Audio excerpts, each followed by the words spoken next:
माशाल्लाह जनाब गाड़ी ने दूसरा डिलीवर किया है और ताज़ी माशाल्लाह जनाब डिलीवर हुई है। बैशबीर कितनी भी देर होगी सुई ए जी रात सुई माशाल्लाह ठीक है। चुवाई हुई आप बच्चे भी खा एक चुवाई होगी तेरे मुंह बैक साइड तो माशाल्लाह जनाब आर्डर चेक करना है बहुत बड़े साइज का माशाल्लाह जनाब जानवर। बैशबीर क्रास केड़ा केड़ा है ए मेरा भाई चोलस्तानी ते फ्रीजर चोलोस्तानी ते फ्रीज है। हां गारा दूसरा डिलीवर किया सू जी दूजा भाई जे सिर पा के वो भी क्लियर जी क्लियर मेरा भाई यार तो जे सिर पा के माशाल्लाह जनाब क्लियर होगी। बहुत बड़े साइज का माशाल्लाह जनाब जानवर।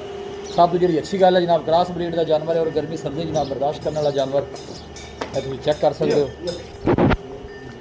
कोई भाई जनाब ये जानवर परचेज करना चाहे जनाब स्क्रीन के दिते नंबर से रब्ता कर सकता है।